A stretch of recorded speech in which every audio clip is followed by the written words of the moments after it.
compliance with Chapter 551 Open Meetings of the Texas Government Code, I call to order a regular voting meeting of the Board of Trustees of the Austin Independent School District for Thursday, October 24th, 2024 at 6:05 p.m. A quorum of the board is physically present at the AISD Central Office to conduct this meeting. This meeting is streaming live on AISD TV and Apple TV. It's also being broadcast on cable channel 22 through Spectrum, Astound Broadband, and on channel 99 through AT&T Uverse. Closed captioning in English is available on these platforms for individuals who are deaf or hard of hearing.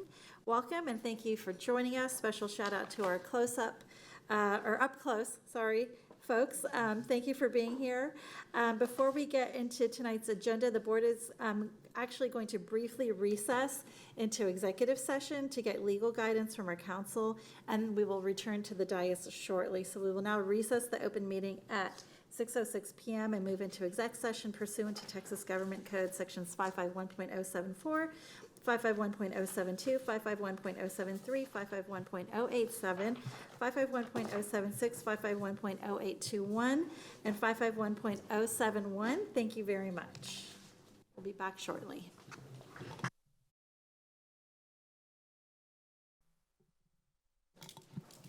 All right. Thank you all for your patience. Our first item is under the President's report.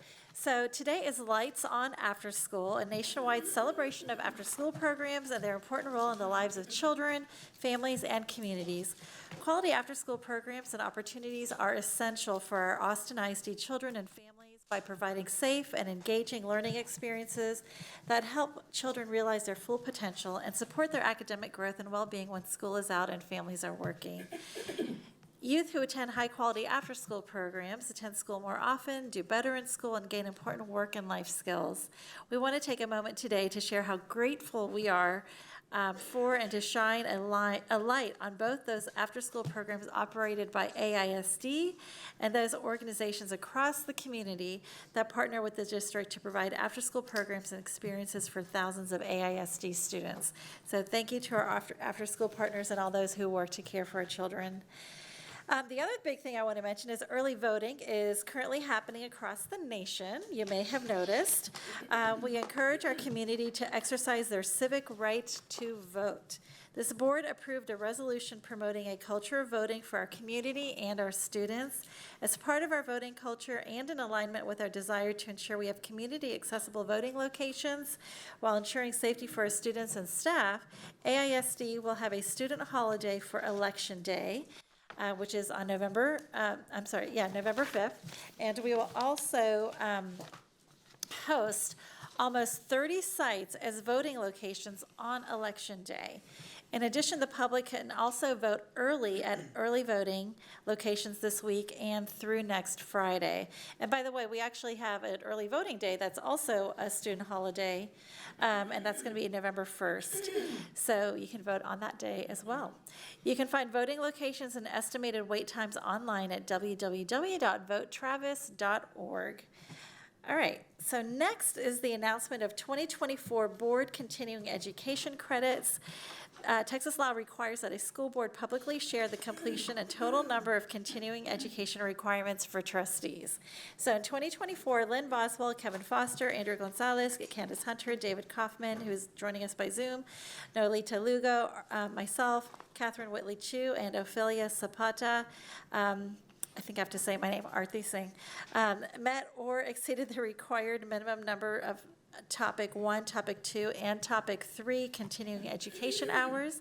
These included team building, evaluating student academic performance and setting goals, identifying and reporting abuse, trafficking, and other maltreatment of children, safety training, and other types of continuing education. Experienced trustees are required to complete 5 hours every year of continuing education. For this last year, trustees earned the following additional hours. Lynn Boswell, 20.75 hours. Kevin Foster, 5.5. Andrew Gonzalez, 19.25 hours. Candace Hunter, 10.5 hours. David Kaufman, 12.5 hours. Nolita Lugo, 8 hours.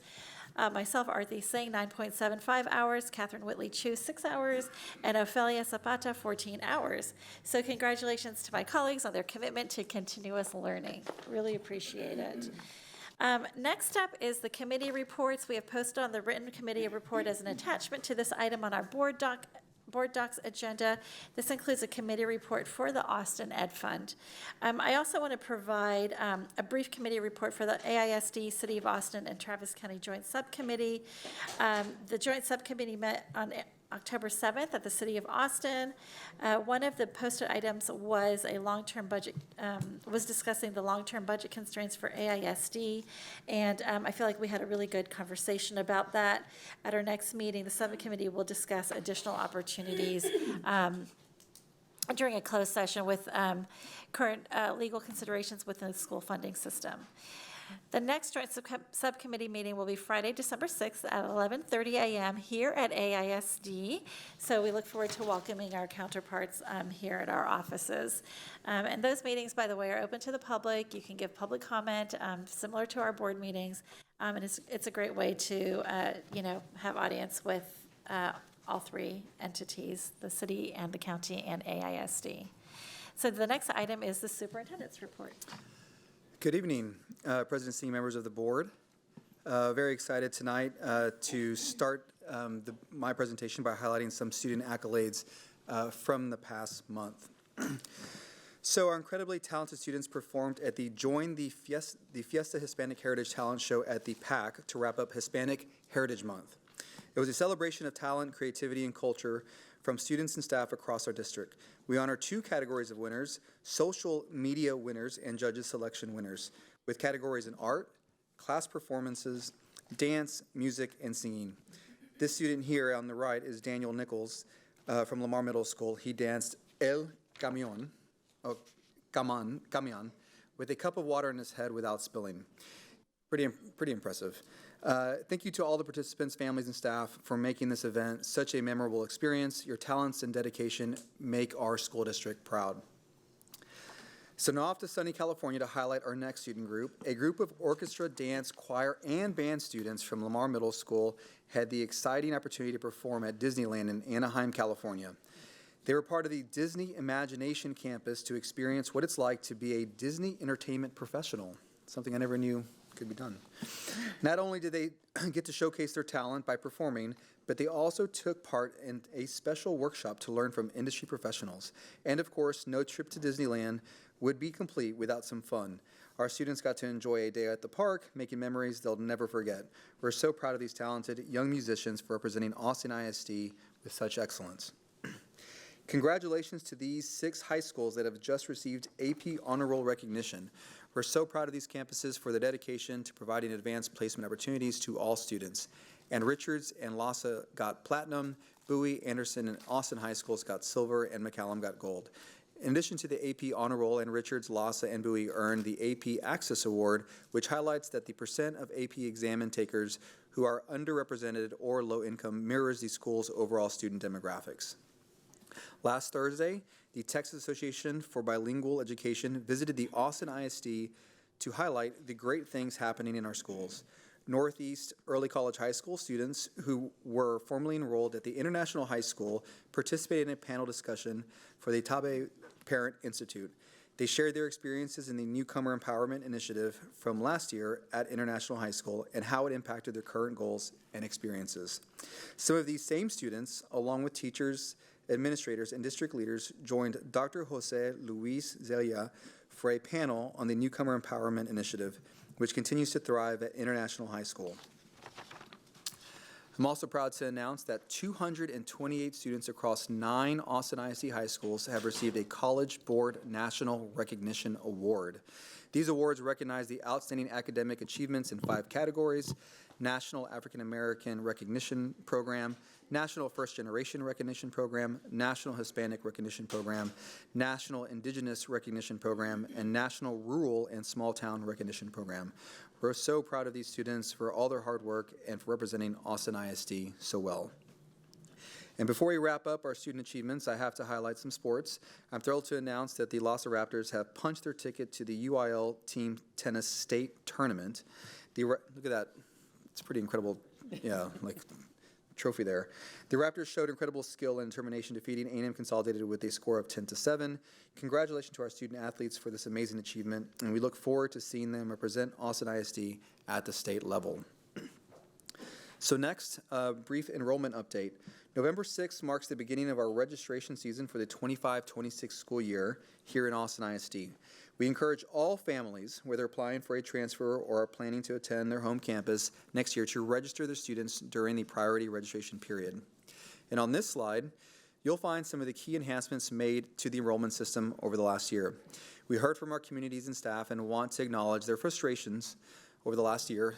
Rolling out different systems can sometimes, be challenging, but we spent time, we heard from our communities, we heard from our staff, and have made several adjustments. Our teams have been working hard over the past few months to ensure the registration process this year is a much better experience. We're developing a communication strategy to assist our students and families with navigating the process. Collateral's been developed, infographics, and all of that will be pushed out over the next several weeks. I'm also excited to celebrate the following schools for making the most gains in the first 6 weeks of attendance when compared to the same time last year. Y'all, this is really pretty incredible, and the work that's being done at our campuses is just inspiring. Among high schools, LBJ's attendance improved by 7.75%, Northeast by 6.14%, and Garza by 6.02%. Among middle schools, Martin attendance improved by 2.97%, Bertha Sadler Means by 2.45%, and Paredes by 2.42%. And among elementary schools, Oak Springs attendance improved by 3.3%, Overton by 2.48%, and Walnut Creek by 2.08%. The district's attendance as a whole improved by 1.19%, and attendance improved at 96 campuses. I'm thankful to our staff and families who make student attendance a priority. I'd also like to give an Ombuds Office update. I want to provide the board and the community an update regarding our work regarding the Ombuds Office. The Ombuds Office officially opened in March of 2024 at Brook Elementary with the mission to create a safe and confidential space for students, families, and community members to ask questions, share concerns, and seek informal assistance in resolving issues related to Austin ISD. And as a commitment to our community and to our board, we're also excited to announce that the new Associate Ombudsperson for Special Education started on October 21st. And so with that, that concludes my presentation and update to the Board of Trustees.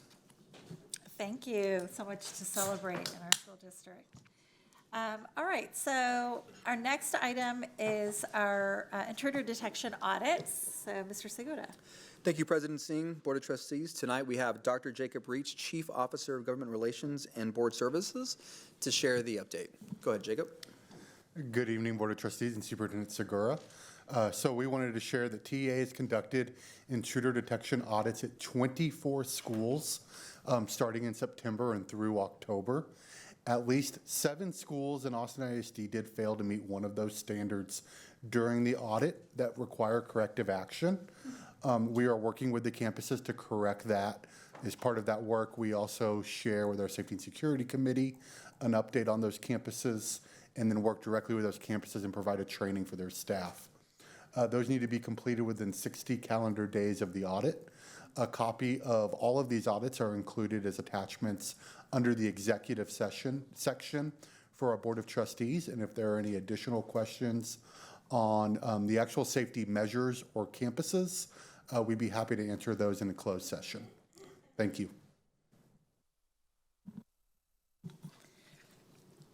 All right. Trustees, any questions on that? Okay. Next, we have our budget update. Absolutely. President Singh, Board of Trustees, I'd like to welcome back Katrina Montgomery, our Interim Chief Financial Officer, to present the budget update. Hello again, President Singh, Vice President Foster, Trustees, and Superintendent Segura. Thank you for having me back. We're going to do a budget update. We're going to talk about a few different topics. The first topic we're going to talk about is Prop A. So we've had 40 plus scheduled or attended events. We have approximately 86.5% of teachers and librarians receiving at least an additional $412 annually if Prop A passes. And then year-round classified staff who are on the 260 schedule days will receive more than $412 annually. Our next slide is an update. We've been meeting regularly with our ad hoc committee. So the charge of the ad hoc committee is to create a list of areas for further exploration, provide inputs into the administration's final recommendations. They will not create or approve the administration's list. The teacher and staff input will be collected outside of the committee process in November. There are approximately 4 teachers or librarians and principals on the ad hoc committee, and the board will vote on the administration's recommendations at the voting session in November on the 21st. We've talked about we're gonna do a taxable value audit, so I'm gonna kind of read this a little bit in depth. What is this? So when we look at, which we all know as TCAD, Travis County Appraisal District, reviews and verifies the taxable values assigned to properties within the Austin ISD School District. This audit ensures that property valuations are accurate, equitable, and comply with state regulations. We're going to submit the paperwork in the next month or so to do a tax year audit for 2021 and 2022. We'll keep giving additional updates as we receive them from TCAD. And then Mo Casey. Leo was here a couple of weeks ago when he presented on the Mo Casey audit, and one of the pages that everyone had questions on is item 9. So let's talk about item 9. So we looked at 4 different areas where the costs were extremely high. So you see community under 61, 53 is data processing, 51 is plant maintenance and operation, and 34 is transportation. We've changed this slide a little bit. So the dark blue is the 24-25, where we would be for the budget, and it's general funds only. The Mo Casey audit did all funds. So if you look in the final 3 columns, FY 22-23, it says where Austin ISD is for all funds. FY 2023, all funds for our peer district, and then also the state average. So let's look at data processing. So it's saying what we're saying for 24-25 budget, we'll spend approximately $251 per student. In 22-23, all funds, Austin ISD spent $504. And that's where the alarming, everybody's like, are we spending $504 for data processing per student? But we wanted to show that in 24-25, we've already reduced that number, 1, and that the number for 22-23 is all funds, where the $251 in the dark blue is just general fund. And then if you look at that for data processing, it makes it look a little bit better because we're at $251. If you look at the peer district, it's $206, and then the state average is at $235 per student. So it is still a little bit higher, but we are trending in the right way, and we're going to constantly review these numbers so that we can make sure that we're coming more in line with the state average. Ms. Montgomery, before we leave this slide, can you please share the difference between a general fund and all funds? Yes, so general fund is our M&O. That's what we do that's what we use to operate on a day-to-day basis. All funds could be bond funds as well as grant funds and general fund. So we wanted to talk about the 24-25, some of the things we're doing also along with the work of the committee. The committee's doing work, as we know. We also have trustees that are doing work, and this is some of the things that the administration team is working on. We started restricting vendors because we're trying to make sure that we streamline where costs are coming from. P card limitations, we've reduced the amount of the credit card limit so we can monitor charge. We've added technology and legal into the workflow, which also helps us with the reduction of expenses. And then we've talked about doing a contract evaluation process where we'll go in and look at the vendors and their contracts to see what are they contributing, are we making our outcomes, where are we going for the district. And then we're monitoring all overtime. So we're looking at overtime. If we get a report, we're sending it to the chiefs and we're talking about where overtime is and what can we do to reduce overtime. Position vacancies. Brandy and I are talking about that consistently, where we are and what can we say that we can assume or put back into the budget this fiscal year. Employee travel, all state travel, unless it is general fund or bond funded, has been eliminated. And student data. So you've heard Superintendent Segura say, which I 1,000% agree, we can't cut our way out of this. So one of the things that we have to do is we have to kind of increase our revenue. So we're really very closely looking at the EcoDis numbers. I will tell you, TLL, with the help of all of the people behind me, they have been working really hard. We've sent people out to campuses to increase the EcoDis percentage, which increases our revenue. We're looking at ADA, special education, as well as bilingual. And that's it for me. Thank you very much. I'm here for questions. Thank you so much. Let's see, trustees, do you all have any questions? No? Okay, I have, Mr. Segura, do you have anything to add, or? Yeah, I think one of the things we probably need to do is provide a little more clarity on one of the slides. If we go back to slide 2, and I don't want to stop you, Katrina, because you're in a flow. But I think it's important that we talk about Proposition A, and when we talk about the scales, there was an email, is it coming up? It's okay. And one of the things we wanted to talk about is, now that we have the compensation and we release notifications, we're able to kind of analyze the amount that the staff who are part of that compensation package, what they are likely to receive. It's an average because we couldn't individually send out thousands and thousands of adjustments because the way that we're presenting the information. But we wanted to also consider what we've heard in the community about, does that offset the tax rate increase? Is it something that's less than? And so with significant certainty, we know that 86.5% of teaching librarians will receive at least $412 annually, which is kind of what we talked about as far as the per month in total annual cost. And so I want you to, this is a little, I think, not telling the whole story because many of our educators are getting a significant raise. 7, 8, 9, 10, even larger percentages. And so we just really want to create the baseline foundation and say this is like the minimum.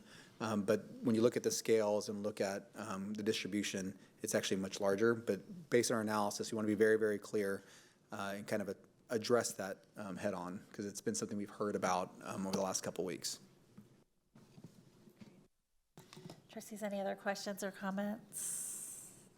Thank you. And I do have a question. So if Prop 8 passes, we would not have, so for our staff that don't live in AISD boundaries, they're not going to see a tax rate increase, correct? Unless there's some other proposition or something else occurring on there. Yeah, like their AISD. Correct. And one of the things that we analyze, and you see this a lot whenever we have winter weather days, we track where our staff live. And just have to have an understanding, given that we know that the affordability crisis in Austin is real, and many of our staff, especially classified staff or kind of educators coming into the workforce, can't afford to live in Austin. And we know, based on the last analysis that we did, that roughly a third of our staff live outside Austin ISD, which is not unexpected. You see the growth all around in the property values and the cost of living. And so that is a valid kind of point that, in those instances, they would receive the revenue as a function of their paycheck, but not necessarily have the offsetting costs associated with taxes because they don't live in the AISD taxing jurisdiction. All right, thank you. Any other comments, questions? Okay. Thank you so much, Ms. Montgomery. All right, so we don't really have public testimony, except we didn't get any callers to sign up to speak in person or record a message. So I'll move on to our information reports. So our next item is a Mendez and Third Future 1882 update. As part of our 1882 agreement with Third Future, Mendez, we have asked the partner to provide quarterly updates. So Mr. Craddock and Principal Willis have provided a recorded presentation that's included with our agenda item tonight, and they shared a presentation with backup data. Folks can find that online under board docs. So Mr. Segura, could you please introduce our partners? Oh, absolutely. So I'd like to introduce Mr. Zach Craddock and Principal Jeremiah Willis, and from Third Future to answer any questions for our community, just to recognize that a video was uploaded. And I know many folks have watched that, so they're here to answer questions. And if you could also introduce your other colleague. Yes, thank you very much. So, Madam President, Trustee, Superintendent Segura, thank you for having us again. It's a pleasure to be here. With me, I have Mr. Jeremiah Willis, our principal, and Ms. Elizabeth Miranda, our assistant principal. So we're happy to be here and answer any questions that you might have. Thank you. All right. Trustees, any questions or comments for the third future folks? Oh. Yes, I just think it's important for the public to know that there was a presentation that we already previously saw. there was. We actually did already see a presentation. Yes, yes, there is a presentation. It is on board docs. So, and the agenda item that we are on, someone help me out, it is 6.1. So if you click on 6.1, there is a YouTube link to this presentation. But it looks like we don't have any questions. So you must have done a really good presentation. So thank you all very much, and we appreciate it. Thank you. Okay, so we will now move to the consent agenda. The administration has shared that the employee regarding agenda item 10.2 has resigned. So the administration would like to pull item 10.2 and not take any action. In addition, the administration has also asked to pull item 13.1, and that was related to a logic course. They share that they wish to continue the discussion with the campuses and will bring this item back in November. Correct? Okay, cool. So trustees, are there any consent items anyone would like to pull for separate vote? Okay, cool. All right, so Secretary Boswell, do I have a motion to approve the consent agenda? Yes, I move to approve the consent agenda. Okay, and you have the item numbers? Oh, yes, 1 second, I was lost. Give me a second. I didn't turn my pages. Okay, here we go. I move to approve items, let's see, items 8.1, items 9.1 through 9.3, items 10.1 that got pulled? Two. So, two got pulled. So item 10.1, items 11.1 and 11.2, those. Okay, great. Okay, so is there a second? Second. All right, so having a motion by Secretary Boswell and a second by Trustee Zapata to approve consent items 8.1, 9.1 through 9.3, 10, which one was that again? 10.1, thank you. And items 11.1, 11.2. Is there any discussion? Okay, all those in favor, please raise your right hand. The motion passes unanimously. Thank you all so much. Next, we have abstention items for separate votes. So Secretary Boswell, do we have a motion to approve item 12.1? Yes, I move to approve item 12.1. Okay, and I believe you actually have to read it out. Okay, yes, thank you. I move to approve item 12.1, adopt a resolution declaring the former Rosedale School campus at 2117 West 49th Street as surplus. Thank you. Is there a second? Second. All right, trustees, is there any discussion on this item? All right, having a motion by Secretary Boswell and a second by Trustee Zapata to approve item 12.1. All those in favor, please raise your right hand. Those opposed and those abstaining. Okay, so the motion passes with 7. And do we still have Dr. Kaufman on Zoom? Okay. All right, so 7 in favor and 1 and 1 abstention. Secretary Boswell, do we have a motion to approve item 12.2? Yes, I move to approve item 12.2, interlocal agreement between the Austin Independent School District and the City of Austin regarding the provision of the Cultural Arts and Literacy Saturday Academy and Summer Camp. Is there a second? Second. Trustees, is there any discussion on this item? All right, so having a motion by Secretary Boswell and a second by Trustee Zapata to approve item 12.2. All those in favor, please raise your right hand. Okay, the motion passes unanimously. All right, next we have items for separate vote, and let's see, never mind. Okay, so 13.1, we're pushing to November, correct? Okay, and so, oh yay. So now we are at the Lone Star Governance Quarterly and Yearly Evaluation. And I believe we have our LSG coach, Ashley Paz, on Zoom. So in August, the board voted on a year-end report and quarterly report, and we were at 66 points. And so that put us into the meets category, which we're very excited about. And it doesn't sound like a lot, but trust me, it's a lot. And this quarter, we are, I think last quarter we were at 66, and this quarter we are at 66 as well, which is above our goal of 60 and meets, and it's in the meets standard domain. And I wanted to, I thought it was really important to invite Ashley to join us tonight and really just kind of walk us through, give us your assessment of how we're doing and where you feel like we might, what our targets might be for the next time we do a quarterly evaluation. So welcome, Ashley Paz. Hi, good evening, trustees. Hello. All right, so I have your self-evaluation results, excuse me, pulled up on my screen. So after getting some of the feedback from some of you about where you all think that we are, the consensus was that you are at 66 points for this quarter. You have grown in one really important area. So in Vision and Goals 2, that's where it talks about your goal progress measures.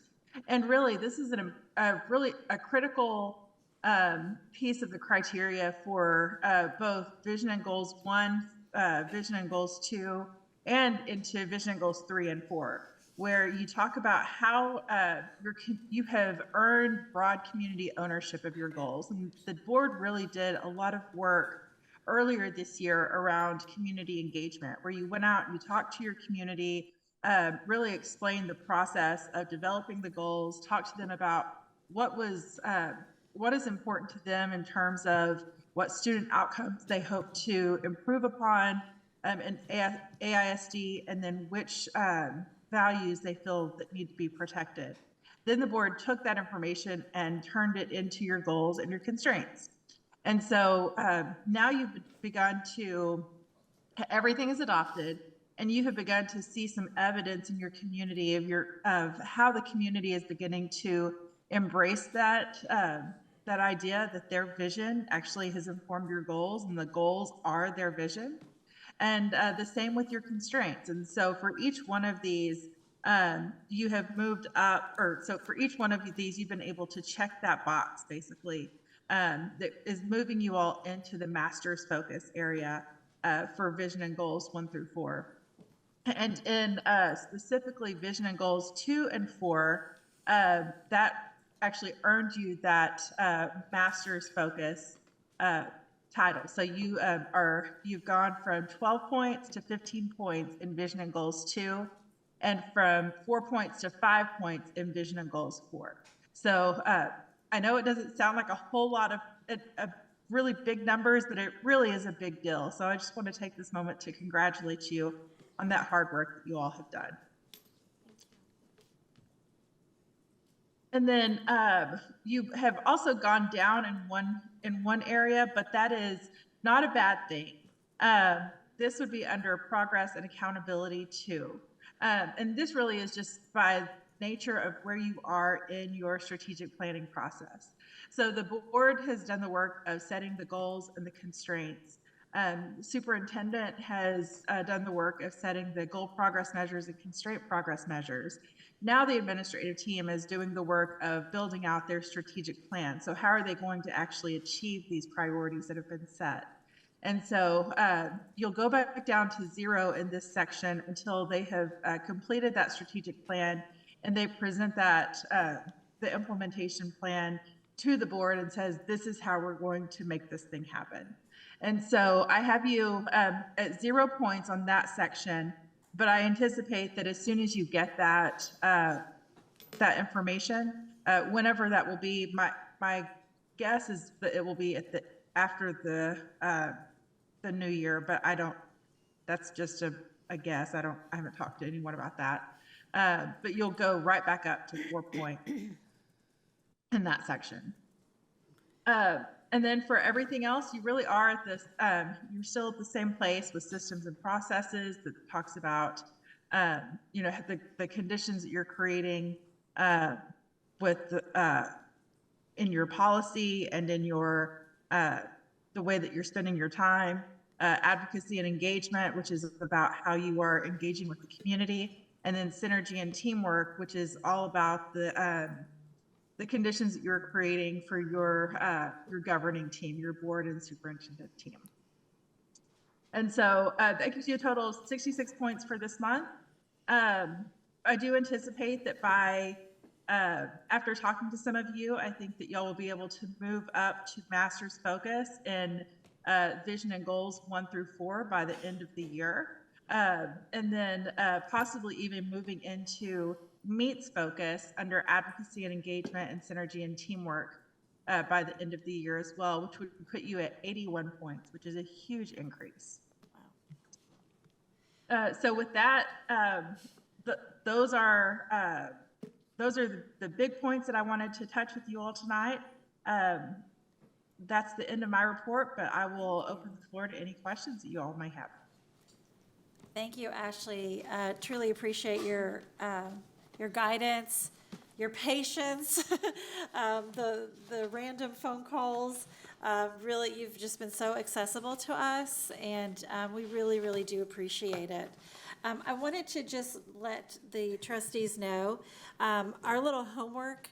One of the easiest check boxes in here is probably to memorize our goals. And so, and I know most of us have, but just in case, we have a printout here, and that is one of the things that we have to sort of commit to memory, which I think we mostly have done. But that also includes the actual number, right, Ashley? It's not just saying, oh, third grade literacy. No, it's like we have to memorize the actual statement.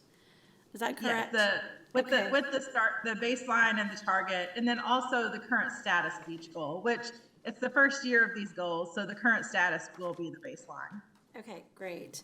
And I do appreciate the feedback that you gave all of us on our last board meeting, and so we're gonna continue. We're gonna recommit to our questions, and I think you'll probably be happier after our next board monitoring report. But I really appreciate the really helpful coaching on all of that as well. So, trustees, do you all have any questions or comments for Ashley? Okay. Oh, yes. I have one question, Ashley, which is we know we have 2 new board members coming on at some point before the end of the year. And I know you and I talked a little bit about this on the phone, but I just want everyone else to kind of hear what we talked about. You had some recommendations just about bringing people on board and kind of how we bring people in, because we've had kind of months and months to practice this and go through this, and how we bring people in to be sure that we're still meeting our requirements and that they kind of can have the chance to catch up with that piece of things. Yes, and that's actually a great point to make. So whenever you are bringing on anyone new or bringing anyone new into your team, whether it is on a school board or in the administration, so if you were hiring a new superintendent, which you're not going to be doing for a very, very long time. I'm sorry. So whenever you're bringing a new team member in, you want to make sure that they're ready to go on day 1. So the recommendation is that we do spend some time with them, and I'm happy to spend whatever time I need to as your LSG coach. So doing that kind of onboarding work before they actually get sworn in. So if the election is in November, or if you have a seat that goes into a runoff in December, we can absolutely spend some time with them leading up to when the election happens and when they are sworn in, to make sure that they are, I want to say fully prepared, ready to go, but no one is ever fully prepared for this job. So we'll say as prepared as possible so that they can hit the ground running on day 1. Thanks for asking that question. Anyone else? Thank you, Ashley. All right, cool. All right, well, thank you, Ashley, appreciate it. Of course, thank you. Of course. So Secretary Boswell, do we have a motion to approve item 14.1? Yes, I move to approve item 14.1, LSG quarterly evaluation. Great. Is there a second? Second. Trustees, any discussion on this item? All right, so having a motion by Secretary Boswell and a second by Trustee Zapata to approve item 14.1, all those in favor, please raise your right hand. The motion passes unanimously. Thank you. All right, so we will now recess the open meeting at 7:18 p.m. and move into executive session pursuant to Texas Government Code Sections 551.074, 551.072, 551.073, 551.087, 551.076, 551.0821, and 551.071. When we are finished with the executive session, we'll return to the open session to take a vote on the student transfer appeals and to formally adjourn the meeting. The vote and adjournment will be recorded and be included in all replays of tonight's meeting, so thank you all very much.